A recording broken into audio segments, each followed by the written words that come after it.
Ladies and gentlemen, welcome back to yet another episode of the Stuck in the Double A podcast. It's your boy Alex Mcbuckets, and I'm joined by my lovely co-host. What's going on, y'all? It's your boy Lito. Welcome back to another installment of the Stuck in the Double A podcast. Enough of the introductions. Yo, Alex. Yo, we got a lot to get into. Woo! This Saturday, NBA playoffs start. That is the one time of the year you dub your girlfriend and say, yo, I'm watching NBA basketball. That and All-Star Weekend. Facts. But listen, Alex. I'm not going to lie, these playoff matches are very enticing. Yep. I do want to get into it right away because I am too excited right now. Absolutely. So, should we start at the top of the bracket? Hell yeah. Okay, no problem. So, we got OKC in the Western Conference. Then we got Cleveland in the Eastern Conference. And we have to give our predictions for what the 8th seed is going to look like because at the time of this recording, and hopefully by the time that this is coming out also, the 8th seed game hasn't even been played yet. So who are the four teams in contention for that 8th seed? So we've got right now on the Eastern Conference, the Miami Heat and the Atlanta Hawks. Yep. And then in the Western Conference, we have the Memphis Grizzlies and the Dallas Mavericks. Ooh, shit. I think, okay, if we're going to look at the Atlanta Hawks against the Miami Heat, hot take, spicy. Atlanta takes it. Atlanta takes it? I got Atlanta. They're playing at home, right? If I'm not mistaken, they're playing at home. Yeah, they are playing at home. Home court advantage matters in the playoffs. This is the play-in, the playoffs, and you know who that... Yeah. Although I'm a Knicks fan, I freaking hate you, Trae Young. It's F Trae Young all day, every day. But you cannot deny he's a baller. Trae did have 28 in the last game, and they still couldn't pick up the dub. But it's because of that ejection that he had, and honestly... Orlando is just levels... They're not a playing team. They're not a playing team. They're not. They're definitely a playoff team. Yeah. So, honestly, though... hot take, I do have the Miami Heat low-key taking it versus them. Just because I saw during the last game, impressive play out of Tyler Hero and Adebayo. Hero went for almost 40 points versus the Bulls. I'm thinking that he's on a hot streak right now, and he's going to be playing pretty impressively versus Atlanta. And I don't see them having enough wings and bodies that they could throw on him to be able to stop him defensively. Right. I think the main thing for the Miami Heat to take this game tomorrow would be Bam Adebayo. Yeah, definitely the X factor. They do not have Clint Capella due to injury, and they don't have Jalen Johnson either, Atlanta. So I'm expecting Bam to go for 20 and 20. Damn, that's my expectation. Damn, he's got a dog. No, he has to play really efficiently. Yes. I'm not gonna lie. He's been playing very good in the second half of the season. Shout out to Aja Wilson. Maybe the reason why he's playing so good. Oh, shit. Who wouldn't? I mean, yeah, come on. Now. Like, she's probably also like, yo, get in the lab, my son. Because at the end of the day, like I'm putting up MVP numbers. Where you at? Yo, facts. No, literally. Step it up, man. Literally. Nah, but what about the West? So in the Western Conference, we have Dallas. Honestly, who I thought was gonna lose versus Sacramento. Oh my God, I was so shocked. I was shocked, bro. Not for nothing. Anthony Davis, Klay Thompson, maybe could make something happen. I don't know. I don't think so, man. I look at those boys in Memphis, Ja Morant, even on a bum ankle. I got Ja Morant. That's the biggest factor within itself. Like, the only thing is how severe the injury was. So at the end of the day, if Ja's gonna recover and be like fully okay for this game, I honestly see them taking it, bro. Who's gonna stop Desmond Bane from going off? Listen, when Ja Morant went down with that ankle injury, he held it down. The only reason why I feel like maybe Dallas could pull it out is because of the fact that they have such a massive lineup. Like, Dallas, literally in last night's game, their point guard was Klay.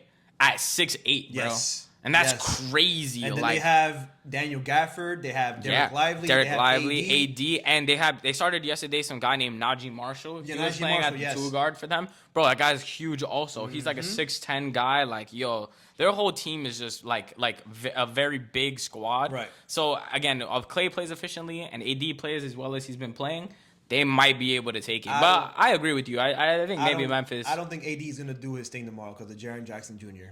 Oh, Defensive player of the year. Yeah, I don't think he's going to do much tomorrow. I don't think so. Wow, okay. I don't think so. Do you think Desmond Bane plays a factor, like shooting all those shots from the three-point line? Like, I think he's their biggest X factor. Aside from Ja's injury, like... You know what? Zach Edey.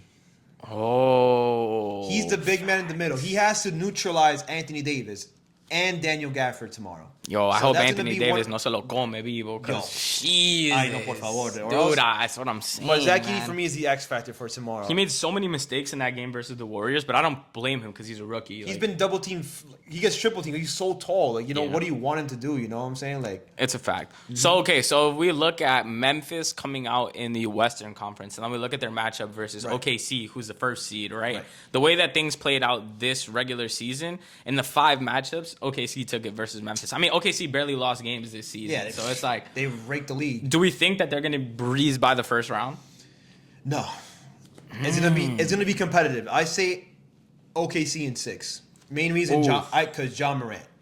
Oof, bro. People forget about John Morant. Although he's had his personal issues outside of the court, he's still he's a force, bro. He's a superstar. He's a force, and bro. superstars can change game. If he didn't go down with that injury, yeah, it's potential that they beat Golden State. Real spill. Oh yeah. But honestly, I think it'll be OKC in 6. And that's just because OKC has more of a deeper lineup than Memphis. I also do see people like Alex Caruso coming up big in regards to guarding John Morant and Desmond Bane as well. And I also see Hartenstein really making an impact with his ability to pass the ball. Yeah. But also being able to be a mobile defender compared to like someone like Zach Edey that isn't really as mobile as Hartenstein too. I agree completely. I would say OKC in 5, solely because I think that Chet Holmgren is going to be extremely healthy going into this playoff series. He's had a lot of time to like take off. And to the point that you're bringing up right now, they have big men that can guard the 3-point line if need be, and they can switch on and switch back off. So I think honestly, you were talking about it beforehand off pod. 2 7-footers in the paint that are playing super efficiently and can give you buckets on offense and play very well defensively. OKC might have it, bro. Yeah, that's gonna be a great series, though. I won't lie. Ooh, Yeah, I'm gonna be at the edge of my seat, man. So then on the opposite side, right, we've got Cleveland as the number 1 seed, which I've been saying all season that they're a fraud number 1 seed, but I may have to eat my words. I'm also extremely biased. You know what I'm saying? But you're also biased as well. We're thinking Cleveland isn't gonna do shit. Screw y'all. I'm saying it because more so I've been frauded in the past at Donovan Mitchell being the leader of number 1 seeded teams and then losing in the playoffs early. Yes. So again, do we think potentially if they play Miami, right? They beat the Heat in 2 games out of the 3 that they played this season. Right. Spider's been averaging 24. Garland's been averaging like 6 assists. Yes. Jared Allen and Mobley have been emerging like stars, 10 plus rebounds a game. They've been dogging. Right. Adebayo putting up 20 and 10, or Adebayo putting up 18 and 10, and then Hero having 20. Like, I don't know. What do we think? What do we think that matchup is gonna look like if Miami's able to pull it out? Bring out the brooms as a sweep. Oh shit. Nah. Oh shit. The reason being is not even because of Donovan Mitchell. It's because of the 2-man in the paint. Oh, you think it's Jared Allen and Mobley? And Evan Mobley and Jared Allen. They're gonna overwhelm Bam Adebayo. It's still offensive rebounding, and plus the X factor. If that series would have happened, DeAndre Hunter, one of the most underrated pickups at the trade deadline. He's a versatile wing that can guard every position. He can sometimes switch on Donovan Mitchell, get on Darius Garland as well, depending on the matchups. True. Cleveland has a deep squad, man. Ty Jerome, Isaac Okoro, yeah, et cetera, and they also have Amani Bates off their bench. Amani Bates was a dog when we were in high school watching him play. Like, yo, Amani was crazy, and he's had pretty good games towards the end of the season. But yeah, sweep. Yeah, sweep. Yeah, I'm gonna be honest. Any team that comes out, whether it's Atlanta, I also think it's a sweep. I think Cleveland's taking it in the first round. So let's move on to the second seed. We've got Rockets versus Warriors. Oh, las chepas, bro. Damn, Rockets were the second seed in the Western Conference. The Warriors made it to the 7th seed. Yeah. You know, electrifying series because you have one team that's on the older side, but they have that championship DNA. Absolutely. And you have the up-and-coming rising young team like the Houston Rockets, led by Şengün. They led by Jalen Green. Yeah. Led by Dylan Brooks, too. Yeah. I think it's Asor Thompson. Yeah. Asor Thompson? I think Amen plays on their team. Yeah, Amen plays on their team. And then Asor plays on Detroit. Yes, of course. We'll be bringing them up pretty soon. No, of course. But electrifying matchup. I think Houston has only won twice against the Warriors in the regular season. Yeah. So I honestly will take Golden State in 6. Oh my God. I listen, when you have the best 2 players in the series both play for Golden State. Jimmy Butler and Steph Curry. Yeah. Here is where my take somewhat differentiates, only because this Houston squad specifically, I think is going to cause a lot of problems versus Golden State. And Steph is potentially somewhat hurt. He has a minor wrist injury that's going on in his right hand. He's been playing with a sling. So I believe that they will somewhat struggle. Although on struggling shooting, Steph still put up 30-plus points versus Memphis the other night. But he's just that guy. They have Amen guarding Steph, though. And Amen is one of those dudes who's able to have, like, he's a high-energy kind of kid. And so he's able to stay in front of Steph without getting too exhausted throughout the game. Houston also has somewhat of playoff experience. They do have veteran presence in both Steven Adams and Fred VanVleet, former NBA champion. No, of course. So, I don't know, man. Let me ask you a question. Yeah. Who do you give the ball to on the Houston Rockets when it comes to crunch time?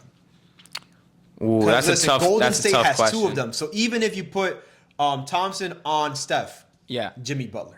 On Jimmy, I think that you would have to put Dylan Brooks. Yeah. Nah, and then the X factor, in my personal opinion, for Houston is actually Sengun's play, as opposed to I think it's Amen Thompson on defense, but I think it's Sengun on offense because of the way that he's been so efficient this season. Like, he's leading the team in rebounds, and he's damn near leading the team in assists also. VanVleet is the one right in front of him with like 6.5, but to be able to have a big man that's able to space the floor out, he's so efficient around the basket that, bro, Draymond's gonna struggle. I'd say the X factor for me is Jalen Green. Ooh, because he's a volume scorer. Yeah, of course. He's inconsistent, and I don't know if I can rely on Jalen Green as of yet. He's too young. Yeah, I'm I not agree. Too sure. If he shows up in this series, kudos to them. But I just don't have that belief yet in Jalen Green to I need this bucket right now. Give me that bucket, and you're gonna make it in 100%. I can agree with you that they will definitely go as far as Jalen Green's play. That's true. Yeah. Yep. So in my opinion, if everything clicks for Houston, I see Houston in 5 or 6. What? Yeah. Wow. Okay. Yeah. It's because the Warriors barely made it past the somewhat of a beat up Memphis squad. Okay. So I think that if they end up gunning it versus this team, the Warriors will find some sort of struggle. But playoff Jimmy is a different breed, bro. Blasphemy. He's the X factor for Golden State, by the way. Jimmy Butler. Yeah, they go as far as Jimmy's play. Ooh, okay. You got to think about it. Jimmy doesn't go off for damn near 40 in the first game. They lose that game. Yeah, that's true. Yeah. And then it just gave Steph more confidence to be able to work with the ball. So Jimmy needs to be that guy so that then Steph doesn't have so much pressure on him. Wrapping it up, my X factor, Brandon Pajinski. I'm serious. Shout out to More Than a Game podcast with Gilly and Wallow. Yes. Gilly's like, yo, that Podensky dude. He's like, yo, that guy's a Fugazi me, bro. No, but for real, Pajemski is the X factor. If he can ball out this series, it will give Golden State a lot of help. Facts. Now we're gonna move on to on the other side. On the other side. Boston Celtics against the Orlando Magic. Yeah. Off camera, you did tell me you did not want to face this team in the playoffs. Did not. I did Simply not. Simply because of the fact that they showed it, 2 days ago. Yeah. They are versatile at all 5 positions, play great defense. They're one of those teams also that has a massive team. It's very similar to that Dallas situation that I was describing earlier, bro. They're annoying. They're annoying to play against. I know as a Knicks fan. And again, Banchero, I don't know what I'm going to get out of him on any night. So if he goes into this series and he's somewhat dominating, all that being said, still got Celtics in 5. Celtics in 5 without a question. Yep. Celtics in 5 without a question. Oh, man. Why? Banchero, Ronchero, fucking Ron Suno, don't care. Celtics in 5. No cap. Why, though? Why do you say 5? I say in 5 because of the way that the Celtics have shown me this season that they can get it done with other dudes. And I also believe that it's going to be a struggle for them to have to guard Porzingis, who's been playing out of his mind the last couple of games this season. Yes. I also think that Orlando's bench Boston plays a certain play style where they like to get dudes in foul trouble kind of early. Right. So I think that off the bench, it is going to be a struggle because Peyton Pritchard has also been going ballistic for the Celtics. Right. The only issue that I find with the Celtics' current play is the fact that Jaylen Brown is on a minutes restriction currently due to an injury that he's been suffering with the past couple of weeks towards the end of the month. And so I don't know what that is going to look like. In the past, I've been known to say that I stand JT's play over JB's play, but I won't overlook the fact that if Jaylen Brown has an efficient game in this series, obviously the Celtics are gonna be successful within the matchup. Listen, the X factor for both teams. For the Celtics, Jaylen Brown's health. Yeah. He was the Finals MVP. I think he deserved it. Many people don't think he deserved it. He deserved it because of his two-way play on the offensive end and the defensive end. If he's not 100% in the playoffs, Boston may be in trouble. Yeah. Especially against an Orlando Magic team that is very physical. They can play 1 through 5. Yeah. And they have to bank on Jaylen Brown being healthy. Yeah. Their team also being like huge poses lots of issues for the Celtics, who are not really like they're not the best interior defensive team in the NBA. Right. They're more so like they can guard the perimeter pretty well. And Orlando doesn't really have many perimeter dudes. A lot of their play comes from like Wagner taking it inside. Boncaro. They also have Boncaro, Wendell Carter Jr. Yes. They have a pretty huge team. For the Magic, I will say Cole Anthony. Ooh. If you can provide the scoring he provided in that game against Atlanta, Orlando could make a series. I won't say they will win. I'm saying Celtics in 6. Okay, fair enough. They'll take 2. I think so. I think if Cole Anthony has maybe 20, 25 points off the bench for Orlando that can boost their scoring, they can make it a series. That's fair. That's fair. I would say that the X factor for them, for the Magic specifically, they go as far as Boncaro's play. Okay. Them like Boncaro being the main dude and being able to lead the team, as far as he goes, is as far as they'll go as a team. And he's a dog, by the way. He was a potential all-star before he got hurt at the beginning of the season. Man. Yeah, he was putting up stupid numbers. Up my fantasy team. Yeah, I was about to say that. You were busting ass with Boncaro in fantasy. Facts. Whatever. It is what it is. Rooting for you, Boncaro. Now, on to the 3 seed. In the Eastern Conference. The New York Knicks. The New York Knicks. F is you talking about, bro? I know you got a lot to say about this Detroit squad and what they've been saying as of late. So I'm going to give you the floor. Listen. Pistons, you ain't doing nothing. Josh Hart, Walmart, Kmart. Knicks in 5. That's fact. You know why? Playoff experience is non-existent on that team either. In Detroit. That's a fact. And I will say as well, I get it. They're the up-and-coming team. They're rising. Cade Cunningham averaging 30 points per game in the regular season against the Knicks. They have won 3 games against us in the regular season. So, hey, listen, you got your thing. But they never really faced a fully healthy Knicks squad that is coming off a rest. So, pump the brakes, please. And also, I will say this. If Malik Beasley doesn't show up, Pistons are in trouble. Because I remember vividly during the regular season, he torched us twice, I believe. He had a game winner and one. The other one, he had like mad points at the Garden. Yeah. And I think on the Knicks side, the X factor for me will be Mikal Bridges. He's been ridiculed throughout the regular season due to his lack of defense and offense. Relatively inconsistent compared to OG Anunoby, Karl Anthony Towns, and Brunson as well. So if he can show up, put up 20 on efficient numbers, and also in the process, you don't have to lock up Cunningham. Yeah. Hold him to under 25 or under 30, but on bad efficiency, you can win the series. Wait. I would think that the matchups would look a little bit different. I would think that they are more than likely. I think that Detroit is going to match up either Asar or Cade on Brunson. Yes. And then I believe that obviously interchanging the latter would be guarding either Mikal or maybe Josh. Josh Hart? Yeah, maybe Josh. I would say OG Anunoby because he provides more of an offensive threat with 3-point line. He can also drive the basket. Okay. So Josh Hart is more like... So it's more likely that they put Thompson on Anunoby instead. Yeah. Because size-wise, they match up better. Maybe they put Thompson on Brunson, though. You never know. Because typically when Knicks go into playoffs, they like to put tall defenders on Jaylen Brunson just to disturb his rhythm. Fair enough. But I think New York takes it in 5. Yeah. Get the hell out of here. Yeah. I got Knicks in 5, maybe even Knicks in 6, depending on how the series plays out. Only because My X factor for the Knicks, we spoke about this off camera. Karl Anthony Towns. Karl Anthony Towns' matchup is Jalen Duren on Detroit, and Jalen's been having a hell of a season, and he's very athletic for the 5 spot. Right. Insanely athletic, and I know Mitch is going to be doing his thing down low anyway, so it's likely that they interchange. But something tells me that they're going to put somewhat of an enforcer on Mitch, kind of like Isaiah Stewart or something like that, to be able to try to like physically put hands on him throughout the series. The physicality of this series is going to be through the roof. Oh, yeah. Absolutely. If you want to tune into 90s basketball, this is the series. Bro. Yeah, that's a fact. There's going to be hella fights breaking out. For all you old heads, this series is going to be Josh Hart's also going to be trying to like lay motherfuckers out. Yeah. I won't lie about that. But yeah, Knicks in 5. Yeah, Knicks in 5. Listen, let's go Jalen Brunson's going to ball out. Yeah, facts. Shout out to the Knicks. I'm definitely rooting for their success. Go Knicks. Now, on the other side... Aside from the Celtics, y'all already know we're a Braun. It's a Braun world on this side, okay? And we've got the Lakers as the number 3 seed going up against the Timberwolves, the number 6 seed, that's a great which is going to be a great series.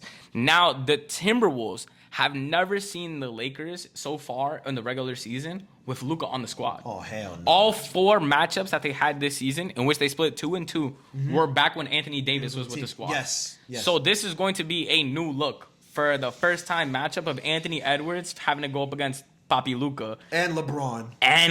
In the playoffs. Damn, man. Okay, here's how I look at this series. Okay. There's 2 narratives here. Julius Randle showing up in the playoffs, and Anthony Edwards proving he could be the face of the league. Let me tell you why. Even if Anthony Edwards loses this series, which I do have the Lakers whooping the Timberwolves in 5, if Anthony Edwards can at least take 2 games or 3 games out of the Los Angeles Lakers, he has a strong case. For face of the league? For face of the league. I would say if he can push it to 7, definitely. 100%. And also, I would say Julius Randle is my X factor in this series, right? Anthony Edwards, you know he's gonna go off. You already know. Yeah. You already know he's gonna go off. But I will say this: they're gonna double team him a lot, so he's gonna need Julius Randle to step up. Yeah. Who historically, because I'm a Knicks fan, we know he's choked in the playoffs for the most part. Yeah. So I think Julius Randle has to put up at least 20 and 8 rebounds, 4 assists on good efficiency for them to win this series. Okay. In my opinion, right, I think that low-key the X factor is 2 of them for LA and also for Minnesota.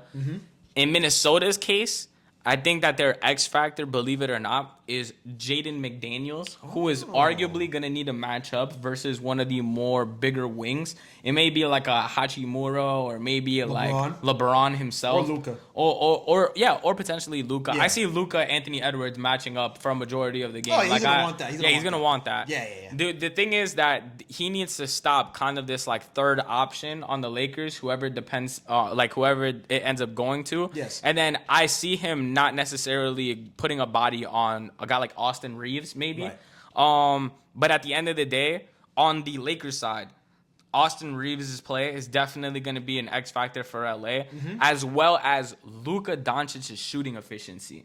If Luka does not have a good shooting night, which is not what's being said as of the last 5 games of the regular season. Rhythm back, man. He's got his rhythm back, bro. Yes. Dropping over 30 in 4 out of the last 5 games of the regular season. Ooh, listen. Bruh. I think for the Lakers to win this series, they'll have to protect the paint as much as possible. Yeah, I would agree. Because honestly, the Timberwolves will not put in Rudy Gobert because he's a liability in the playoffs. But paint protection is very important. And if we have a guy like Anthony Edwards, who, yes, he has had the most 3-pointer shot ever in his career, which leads the NBA as well. Yeah. He's more of a slashing guard. Yeah, so you're absolutely. going to have to bring protection. So that's why Jackson Hayes, for me, is the X factor in this series. Ooh, that's a good take. Because he's the center, the starting center for the squad. Yeah. So he needs to provide maybe 10 points, 10 rebounds, 3 blocks. That's all I'm expecting from him. That's fair. Protect the paint. Let LeBron and Luka do their own thing. Yeah. And have that security in the front. Yeah, I completely agree. My X factor for Minnesota, also because I said that there was 2 of them, is Naz Reid. On top of Jaden Daniels, Naz Reid is definitely going to be somebody that comes up big for them. No lie. Yeah, I think it's going to be a great series, but I think the Lakers got this. Man. Yeah, Lakers in 5. Lakers in 5. No, Lakers in 5. No question. Shout out Shannon Sharp. Yeah, absolutely. By the way, Indiana against Milwaukee. Ooh. That series is great. Would have been so much better with Damian Lillard, bruh. But Dame has technically, as of 2 days recording, been cleared for the blood clot that he suffered. Wow. Which is insane. Wow. Dame, I'm not gonna lie, bro. God gotta be on your side, chat. 3-week recovery for a blood clot thrombosis, whatever. That's the shit that put Wemby out for the whole season. Shoulder. That's legendary, man. Dude, that's insane. I know. And so he got medically cleared, and there's potential that he may come back, if not in the first round. I think that they would have him on a minutes restriction. They might bring him in off the bench as of right now, which is fine. Because the way that the Bucks have been hooping as of late, without his play, is insane. Mm-hmm. Kevin Porter Jr. stepping up, Kyle Kuzma stepping up, Giannis playing super dominantly, and Brook. Yeah. Bro, look, big 4 that they have right there, kind of nuts. And they got this like white boy too that's been getting hella buckets. I haven't seen it. He's like a corner shooter. He has like a weird jump shot. Yeah. I don't know cuz name. You got the Bucks winning in how many games? I have the Bucks in 5. Potentially the Bucks in 6, depending on how good Indiana comes out. Indiana's a high-scoring team that's fast. That's the only thing that has me shooken up. As much as this pains me as a Knicks fan to say, Pacers in 6. But the Pacers have also lost 3 out of the 4 matchups, and the only one that they won was off of that Tyrese Halliburton like awkward 3-pointer. Here's the difference: the Bucks won't have Chris Middleton, who got traded, and also they won't have Damian Lillard.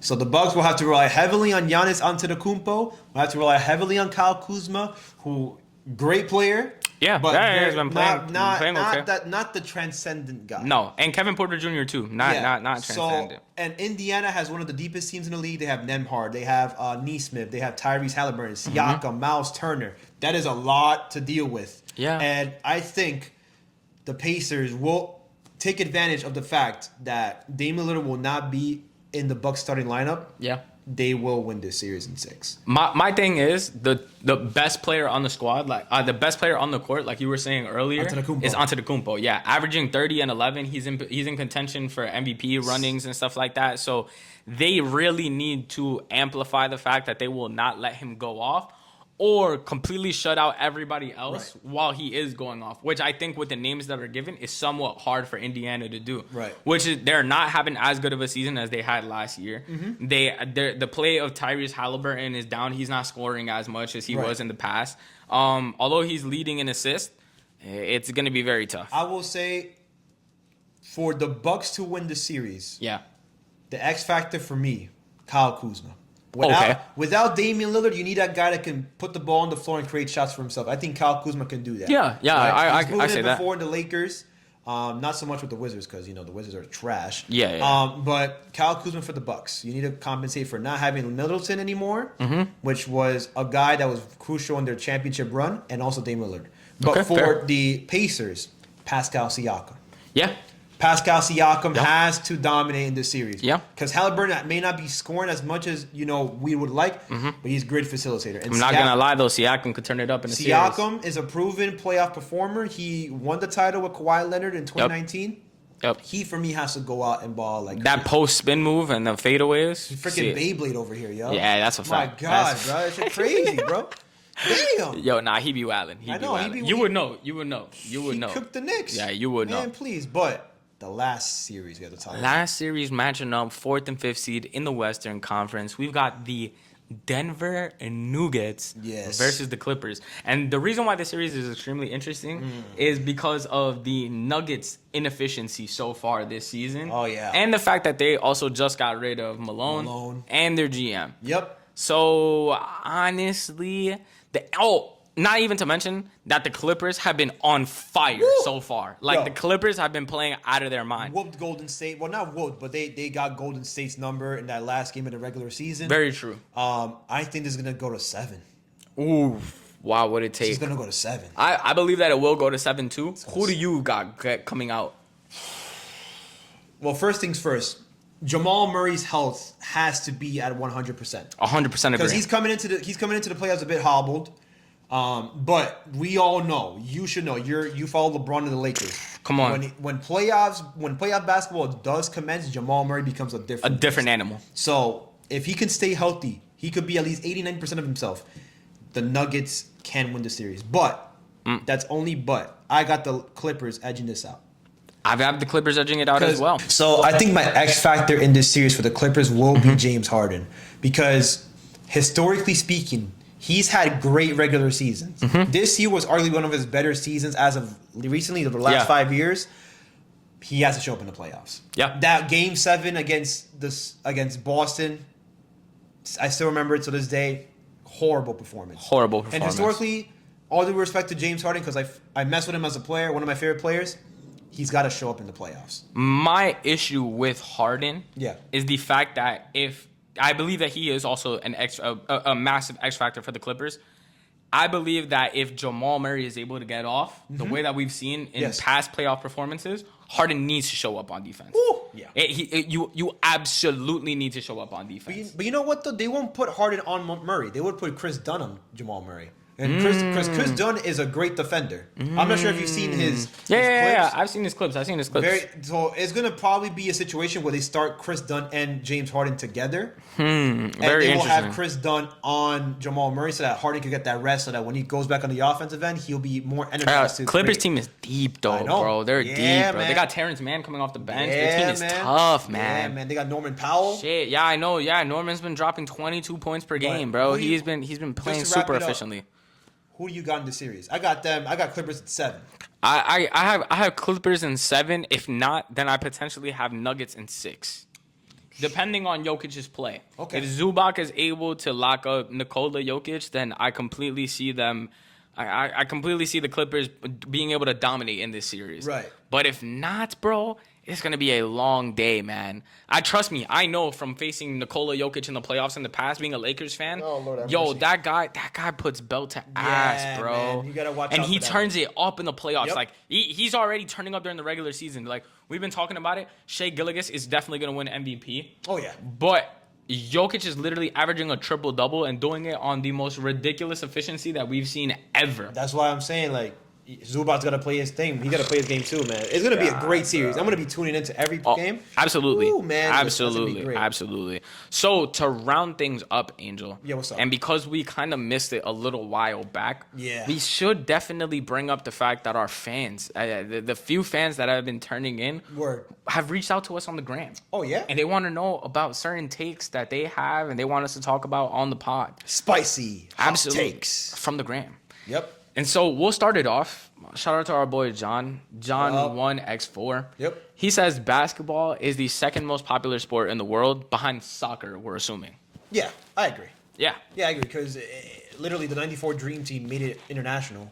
So, absolutely. But soccer has always been the number one because of the World Cup and all that stuff. So yeah, I agree with that. NBA's been gaining like a bunch of hype, but I agree. Yeah, soccer is definitely more well known, and everybody's playing footy. Like I'm playing footy, and I used to be a basketball player. He's Dominican. Yeah, he's supposed to be playing baseball. I have no business playing footy at all. Speaking about baseball, yes, brings us to our next topic. That was a great transition. Yeah. Shout out to my boy Jaden. Although JQ, honestly, we got mad beef. You already know, because it's a pinstripe household on this side. He claims that Juan Soto will hit 50 home runs this season, and he also claims that the Stankies, his words, not mine, will not make the playoffs and will place 4th in the AL East. Wow, we're currently number 1 right now in the AL East, above the Blue Jays. Yeah, of course. Juan Soto hitting 50 is insane. Hell no, he ain't gonna do that. I think he's gonna probably hit 40 home runs, maybe 100 plus RBIs, but no 50 home run season for him. No. In regards to the Yankees not making the playoffs. If they could get Giancarlo Stanton back, to full health, they can make the playoffs. I don't know about the World Series. Because, they. I think if we get Cole back and he plays efficiently, he won't be. He won't be back. Tommy John surgery. Yeah, he's not going to be. But you guys can make the playoffs. I'm trying to be. Yeah. I'm not one of those Mets that be like, oh, you're gonna make the playoffs. Nah, Jazz Chills are X factor. By the way, we only go as far as like if he improves as a player, then we're there. Going back to the NBA side of things. Shouts out to my cousin Ant at the real _Ant3. Mm-hmm. If they can remain fully healthy, he says no one is beating the Lakers, and he also says that the Mets will not make the World Series if they include with the addition of Juan Soto. So I guess you can answer the Lakers question first. Do you think anybody could beat the LA if they remain fully healthy and they're able to dominate the way that they've been? The one team I do have beating the Lakers, the Oklahoma City Thunder. Oof, tough. The Oklahoma City Thunder. They have too many bodies down in OKC, Shea, Jalen Williams, Hartenstein, Holmgren, etc. I think that's the only team that can beat the Lakers. If not, I don't see anybody else beating the Lakers. And then, hot take right here, right now. If LeBron makes the Eastern Conference Finals, Western Conference Finals, sorry, he's the GOAT. Already the GOAT, but yeah, LeBron's a man. Yeah, LeBron's and in the World Series sake, I think that the Mets could only make the World Series if we get a healthy Manea back. Yeah. Kodai Senga keeps up his pitching, and Juan Soto has to wake up. And the Dodgers are completely hurt. And yeah, basically. Because I'm honestly, that's the only reason why I don't have them making the World Series. Just because you have to go through the Dodgers to be able to get there, and it's like that's like Bills, Kansas City Chiefs. It's wild. Shout out to my boy Anthony as well. @Ant_Bucks_. He's saying, I'm not saying he is, but Shea is better than Prime Harden. No. You're crazy. All due respect, no. A more complete player, Shea Gilgeous with the rebounds and with the assists. But brother, Prime James Harden. We could insert the Stephen A. Smith clip here of him dropping 40 versus everybody, bro. The scoring tear that Harden was on was just insane. Put basketball on a whole nother level too. Yeah. We were in high school for this. We would know. Yeah. The talks. Woo! Harden was diff, man. Yeah. Harden was diff. Yeah. Shea got nothing. Nah, Shea don't got nothing on Harden. Although Shea does have mad aura. But Harden also had mad aura at that time, insane amount of aura. Everybody feared him. Yeah, literally feared the beard. There you go. Shout out to my boy Real Ulysses on Instagram. He says the cornerback position is harder to play than the quarterback position. Ooh, I will say facts. Straight facts. All right. Let me give you a perfect example. Okay. Darrelle Revis had to cover in his prime Ocho Cinco, Randy Moss. Those are just two that I just named right there. Yeah. Not to mention the modern era, Sauce Gardner has to cover people like A.J. Brown, Devontae Smith, Justin Jefferson. Yeah. Freaking, who am I missing here? Jamar Chase, Tyreek Hill. Yeah. And also not to mention the coverages that they have to cover. Acclimate to. Yeah, acclimate 100%. To, cover 3, cover 2, cover 1. They got to cover the whole field. 100%. Imagine that.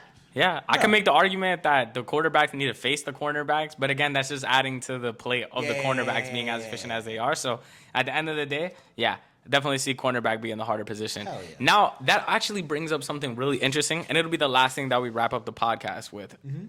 Travis Hunter has recently come out in the media stating that he does not want teams to draft him unless they will allow him to play both sides of the ball, the wide receiver and the cornerback. And very interesting enough, shouts out to my boy, oh my God, I'm forgetting his name, Ryan Clark, that used to be former Pittsburgh Steeler. Yep, champion. He says that he does not believe that Travis is a top 3 option, nor at wide receiver, nor at cornerback within the draft. Okay, all right. First things first. Travis Hunter, you're crazy if you want to play both positions in basketball and in football. See, that's how mad I am. I'm messing up the sports. Yeah. You crazy? Are you crazy, brother? Listen, imagine having to cover.